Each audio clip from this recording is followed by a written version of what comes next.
Why can't you lose weight? You've cut out the fast food, revamped your diet and started exercising. But the numbers on the scales haven't budged at all. What's going on? Diets don't work because your brain controls your body weight. So whenever your weight changes too much, your brain will step in to push it back to what it thinks is the correct weight for you. And you might not like that same weight that your brain prefers. So to lose weight, you need to make your brain more comfortable at a lower weight.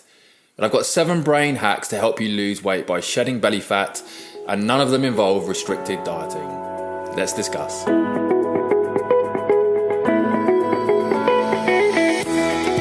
Welcome to episode 85 of Better Brain, Better You. Hello, I'm neuroscientist Dr. Ben Webb, sharing brain advice for a mentally healthy and happy midlife. Hi there, my friend. How are you doing today? All good, I hope. Thanks so much for joining me for today's episode on the brain reasons why you can't lose weight. So some of the best foods for your brain actually turn out to be the best foods for controlling your weight as well. And another bonus is that brain healthy eating isn't a hard to stick to restrictive diet. It's more of a healthy lifestyle. So to get you started on your brain healthy eating journey, I want to give you my Brain Healthy Foods for Midlife guide. So this free guide lists the top 20 foods you should be eating in midlife to help you boost your mood, memory, thinking, and to help you lose weight. And not only that, you also get an easy to follow and delicious brain boosting recipe taken from our new midlife cookbook, Brain Healthy Eating for Midlife. So our new cookbook, which I created in collaboration with a professional chef, actually isn't out until April. So you're getting an early look at one of our tasty recipes. You can grab this free guide at ologyonlinecourses.com/brainfoods. That's ologyonlinecourses.com/brainfoods. So that's my gift to you, so please do enjoy it. Do you think we'd have figured out dieting by now? There are countless experts telling you they know the secret to weight loss by eating this or avoiding that. And then there's the old calories in versus calories out equation that seems so simple, but dieting is much harder when you actually put it into practice. And with 2/3 of Brits on a diet each year and most of them failing at those diets, there must be so much more going on. And at the heart of the matter is a little thing called your set point weight. So your body weight is actually regulated by your brain. And you might be surprised to discover that your brain and body start fighting back against weight loss. And this is at the heart of why diets don't actually work. So whenever your weight changes too much, your brain will intervene to push it back to what it thinks is the correct weight for you. And you might not prefer the same weight your brain prefers, and most of us actually don't. So the whole process is a lot like a thermostat. So a thermostat measures the temperature in your home and helps regulate it so that it stays stable. When the temperature goes up, the heat goes down, and vice versa. So in your brain, your thermostat is in the hypothalamus, and your hypothalamus will activate physiological and behavioral responses to maintain your body temperature. So for instance, if you're cold, you may shiver or put on a sweater. And a similar thing happens in your brain when it comes to how much body fat you're carrying. So your brain measures the level of body fat using leptin.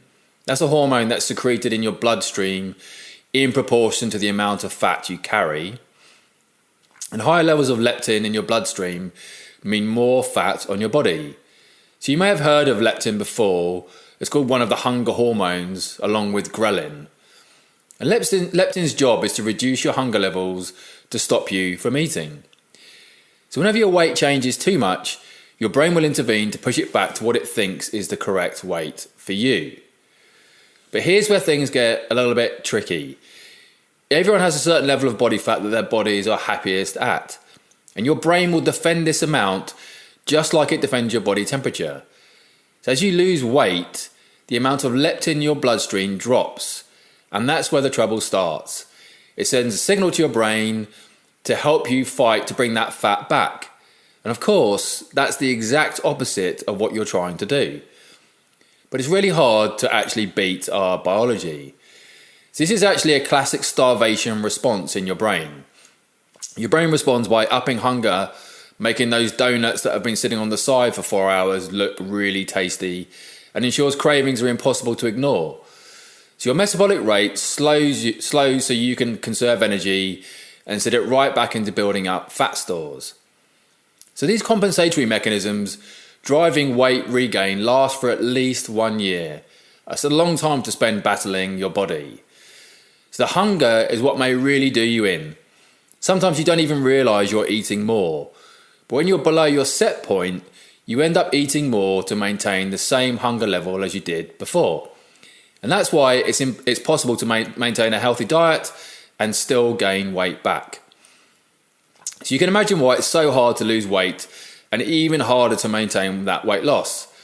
And you can do it for a time, but eventually your brain will win out and you'll stand in your kitchen eating straight from that container of ice cream. We've all done it. So that's where binge eating comes in. Before you dieted, you might never have considered polishing off a packet of biscuits.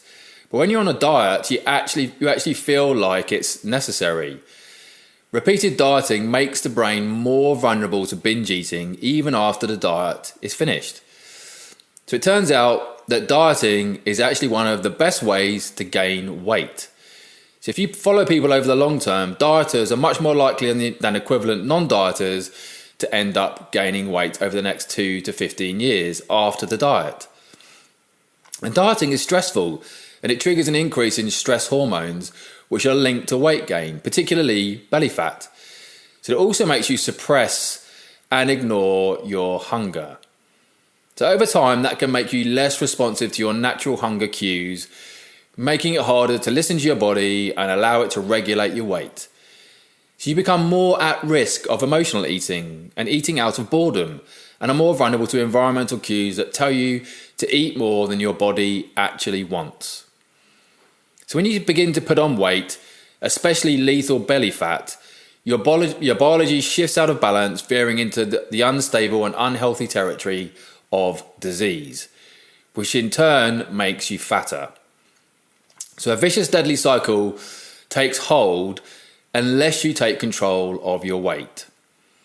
So to lose weight and get rid of stubborn belly fat, you need to make your brain more comfortable at a lower weight. So you can lower your set point weight so that your body is happy carrying around less belly fat. And numerous factors contribute to that belly fat, but over many years working as a brain health consultant, I've actually found when patients focus on these 7 brain healthy strategies that I'm going to share with you, they normalize their insulin levels, lose that stubborn belly fat, and get back to good health. So first, try and eat real food. So when we eat real food, which contains many nutrients, we are more satisfied. We eat less and lose belly fat. Getting adequate vitamins and minerals helps you burn calories more efficiently. It helps regulate your appetite, lowers inflammation, boosts detoxification, aids digestion and regulates stress hormones, and helps your cells become more insulin sensitive. So along with lots of green vegetables, try and include protein in every meal, since lots of studies have shown it keeps you fuller longer, so you lose more weight. You can use our free Brain Healthy Foods for Midlife guide to get you started on a whole food diet. So second, try and manage your stress levels. Chronic stress causes your brain to shrink and your belly to grow. Chronically elevated levels of your stress hormone cortisol cause increased blood sugar and cholesterol, depression, dementia, and promotes the accumulation of belly fat that we so commonly see in patients with insulin resistance or diabetes. So you crave sugar and carbs and seek comfort food. Use the stress management strategies that we've discussed on the channel here before. So third, address food sensitivities. We often crave the very foods we're allergic to. And getting off them is not easy, but after 2 to 3 days without them, you will have renewed energy, relief from cravings and symptoms, and start to begin to shed belly fat. So gluten and dairy are 2 big food sensitivities, but many others can create roadblocks that make losing belly fat nearly impossible. So fourth, get 7 to 8 hours sleep. Not getting enough sleep drives sugar and carb cravings by affecting your appetite hormones. One study found even a partial night's poor sleep could contribute to insulin resistance. So poor sleep also adversely impacts fat regulating hormones like leptin and ghrelin. So you need to prepare for sleep.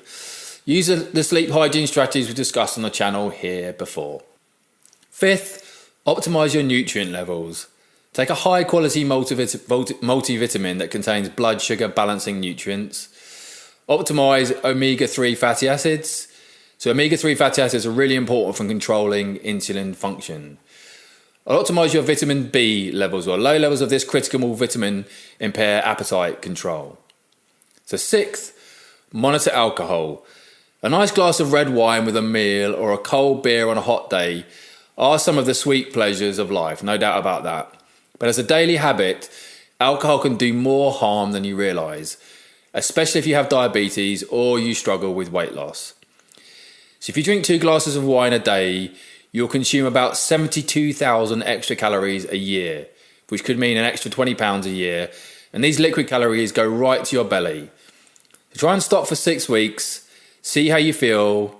Then if you want, enjoy 1 to 3 glasses of wine or alcohol a week. The seventh, exercise regularly. Aside from changing your diet, exercise is probably the single best medication for weight loss. Try and walk at least 30 minutes every day, and for some 30 to 60 minutes or more vigorous aerobic exercise 4 to 6 times a week might actually be necessary. And studies have shown that interval training and weight resistance can improve fat loss. So I've got a question for you. Which one of these brain healthy strategies would you add to permanently banish belly fat and become lean and healthy? Let me know in the comments if you're watching on YouTube. So that's all for today. Take really good care of your brain and it will take good care of you and help you lose weight. So thanks for tuning in, and I will look forward to seeing you next time.